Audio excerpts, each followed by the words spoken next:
Senhoras e senhores, meu nome é Tainan Greff, sou especialista em boxe, sou informado em Cuba e esse é o canal Ciência do Boxe. Hoje vamos fazer a análise dos vídeos da semana aí, os vídeos verticais que eu postei foram 3. Mas antes de mais nada, aquele jabazinho rápido, dê uma olhadinha nos links que eu vou deixar na descrição aí. Tem o espaço Ciência do Boxe lá, que tem um monte de videoaula, tem a minha apostila, se você é um treinador de boxe, está buscando se capacitar, ou está querendo aprender mais sobre boxe, você vai aprender bastante coisa nesses conteúdos. Se torne membro do canal, aqui a gente tem mais de 50 aulas para você afiar a base da técnica em casa, aí assinando um mês você já recebe todas, você tem acesso a todas. Tem alguns conteúdos exclusivos para membros também e o meu Pix tá aí também, galera. Se você quiser apoiar o trabalho que eu venho fazendo aí faz tantos anos, vai ser muito bem-vindo, beleza? Então vamos assistir esse primeiro vídeo aqui, que foi o primeiro que eu postei essa semana.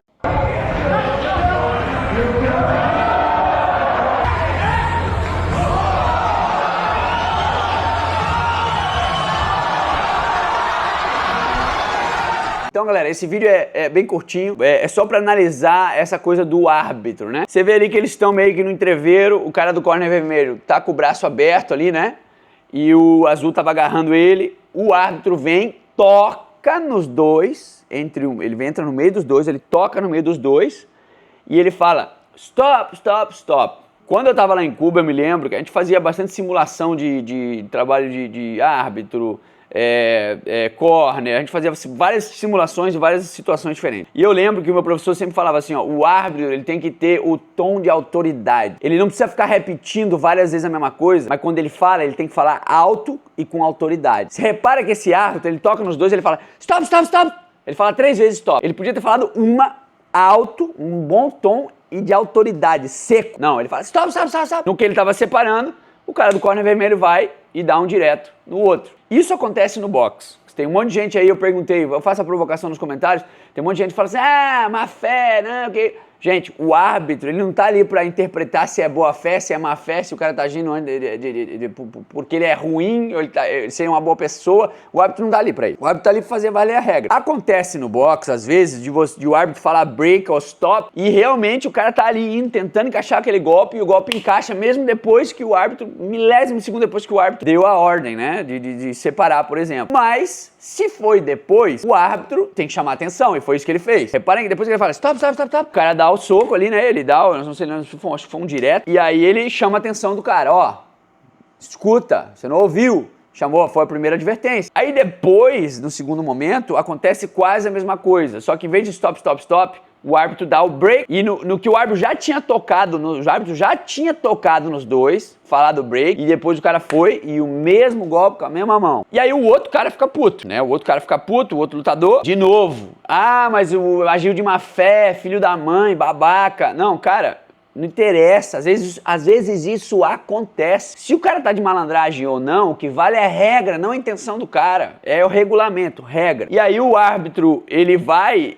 E não dá pra saber o que acontece depois, não dá pra saber quantas vezes o cara fez isso. Aqui no videozinho aparece 2. Mas o árbitro vai, separa os dois e ele começa a conversar com o cara. Talvez ele começou a conversar com o cara e vai advertir o cara e vai tirar um ponto. Não dá pra saber. Talvez ele ia fazer isso. Só que aí acontece um erro que também a gente fazia lá em Cuba, várias simulações, e eu lembro que o meu professor me ensinava isso sempre. Quando você vai advertir o cara e tirar ponto, fazer sei o que for, você tem que pegar o outro cara e mandar ele no corner branco primeiro e depois você vai fazer o que tiver que fazer com esse cara aqui. Tem que mandar o cara pro corner branco. E ele não manda o cara pro corner branco. Ele simplesmente empurra o cara pra trás e o cara fica ali. Então, reparem que esse errinho pequeno que o árbitro fez, de não botar o cara no corner branco, fez com que, pelas costas do árbitro, o cara na maldade, na raiva que tava, né? Chegou e ó, meteu-lhe a porrada no outro, completamente desprevenido, completamente despreparado. Provavelmente não tava nem prestando atenção no cara, tava prestando atenção no árbitro. E aí tomou aquela broca ali e já caiu seco no chão, né? Quem que tá errado no fim das contas? 2 pessoas. Por mais que vocês tentem interpretar e falar, porque o cara foi na maldade, sujo, isso acontece no boxe o tempo todo, tem gente que fica agarrando o tempo todo, tem gente que bota o cotovelo na cara do outro, tem um monte de falta que um monte de gente faz o tempo todo. O árbitro tava fazendo o papel dele? Tava. Ele deveria ter mandado o cara no corner branco pra tirar ponto do cara. E na realidade, você não deve, árbitro não tem que ficar dando sermão, gente. O que seria feito com o árbitro, isso eu já não sei, porque não faço ideia, assim, como é que as organizações trabalham em relação a isso. Não sei se vocês concordam comigo, basicamente essa é a análise desse primeiro vídeo aí. O segundo vídeo, gente, é o trabalho de manopla do Garcia, dá uma olhadinha aí. Manopla é um trabalho tático. tático. Quando eu falei isso no Brasil uns anos atrás, eu falei, manopla não é para ficar trabalhando técnica. Você deve corrigir erro técnico? Claro que sim, mas o objetivo é tático. Tá aí agora, aí, ó. Veja esse trabalho. Isso é um trabalho tático. O treinador vai, analisa, estuda o oponente e vai treinar coisas na manopla que ele vai usar na luta porque ele acha que isso vai ser mais efetivo. E tá aí, ó. Ó o left hook aí, ó. Ó o cruzado de esquerda aí, o tempo inteiro. Foi o que definiu a luta, meu irmão. Isso é... Parem que nesse vídeo aí, ele joga muito cruzado. Ele combina muito golpe e defesa com esse cruzado, né? E todo mundo diz que ele é o homem desse cruzado. Eu acho, assim, ó, ele se apresentou bem dessa vez. Eu acho que ele... Eu não sei se foi a melhor performance dele até hoje. O Haney, eu já acho que não se apresentou tão bem nessa última luta. É difícil acreditar que esse é o mesmo cara que lutou com o Lomachenko, que perdeu, na minha visão. Perdeu o Lomachenko. Mas assim, eu não sou fã de nenhum dos dois. Não gosto do Haney, não gosto do Ryan Garcia.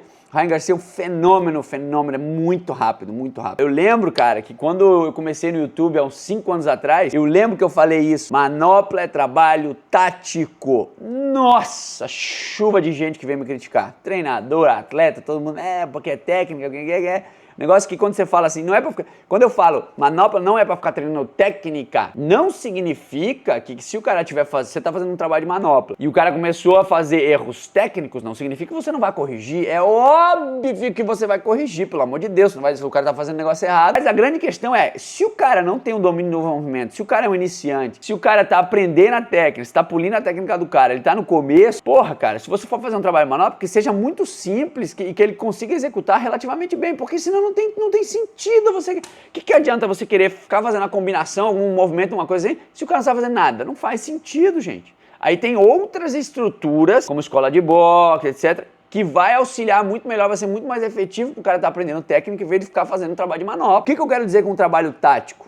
Nos meus cursos eu falo isso direto. Tem uma videoaula sobre tática lá no Hotmart, tá o link na descrição. E cara, a galera que já adquiriu isso aí tá cansado de saber. Quem vai nos meus seminários, quem já foi aí, também tá cansado de saber. Por que é um trabalho tático a manopla? Porque primeiro, tática depende de técnica, com certeza. Se você não tem um domínio da técnica, como é que você vai ser tático? Mas também a tática depende de outras questões psicológica, física, etc e tal. Mas vamos focar nessa parte técnica. Vamos dizer que você já tem um domínio, todos os fundamentos técnicos, você já sabe fazer tudo certinho. Porra, você fez a base perfeita. Aí agora o que você vai fazer? Você vai começar a fazer um trabalho de manopla tático. O que significa isso? Você vai enfrentar um cara que você sabe que ele é um trocador de curta distância. O que você vai fazer nesse trabalho de manopla? Coisas que você vai utilizar no combate. Você vai treinar combinações, você vai treinar contra-ataque, você vai treinar ataque, você vai treinar várias coisas na manopla, pensando em algo que seja interessante, em algo que você vê que você consegue ter uma vantagem contra o seu suposto adversário. E aí por isso que eu acho que o boxe olímpico ele te dá uma preparação muito maior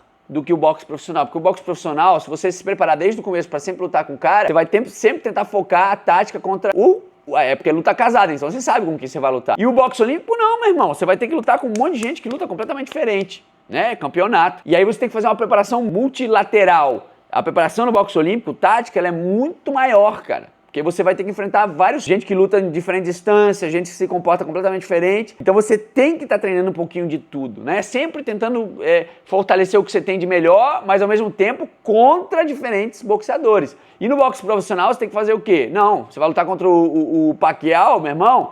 Pacquiao curta distância, atacador, você já sabe que é isso, você vai se preparar para isso. Então esse trabalho de manopla aí do Ryan Garcia, por exemplo, vocês podem ver, cara, que ele tá trabalhando de uma forma muito defensiva e dentro das combinações de jab, isso e aquilo, ele tá sempre com esse cruzado. Eu não sei o que o treinador dele viu, né? Nem tive tempo para parar e estudar o Haney para isso, não tive esse interesse também, mas provavelmente alguém da equipe dele, algum treinador dele estudou o Haney bem e aí pensou, olha, eu acho que a gente tem que trabalhar com isso, isso e isso, porque dessa forma assim, você vai conseguir encaixar esse hook melhor. Eles pensaram, elaboraram um plano, estudaram o cara e aí começaram a pôr em prática, treinar na manopla, porque eles acharam que, isso vai ser efetivo, trabalha assim, assim, assim, pum, tá. Quando ele vier na luta, você vai tentar fazer a mesma coisa que isso vai ser efetivo. Então assim, você pode ver aqui, cara, que ele tá trabalhando muito com esse cruzado e tá trabalhando de forma muito defensiva e tá tanto atacando como contra-atacando. E cara, se você for olhar a luta contra o Haney, ele fez muito isso, cara. O trabalho de manopla é um trabalho tático. O que você deve estar trabalhando na manopla? Coisas que você vai utilizar no combate contra um adversário, suposto adversário, no caso de uma luta casada, ou contra supostos adversários.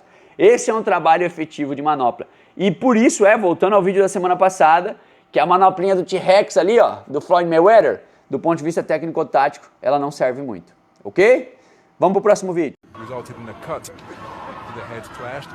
Nurmagomedov reaching for the southpaw left, but then got through with a jab.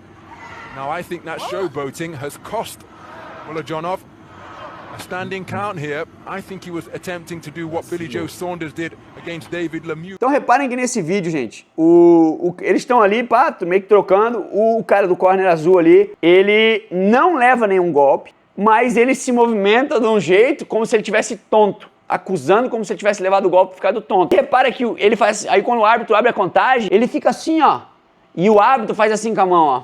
Uma mão ele tá contando e a outra o árbitro faz assim, ó, como quem diz, meu irmão, se você não levou o golpe, não simula que levou, porra. Simples e claro. Essa é a questão. A regra é clara, o árbitro não está ali para interpretar se o cara tá fingindo que levou o golpe e tá tonto ou se ele realmente está tonto. O árbitro não tá ali para isso. O árbitro interpreta o que ele tá vendo, segundo o regulamento, ele cumpre. Essa é a função. Acabou. A função número 1 de qualquer árbitro, de qualquer esporte de combate, tem que ser preservar a integridade física e mental do atleta. Antes de ficar mimimi, profissional, olímpico, é uma merda, né? Cara, pergunta, vai falar com qualquer árbitro. Qual é a função número 1? O que eles cuidam mais?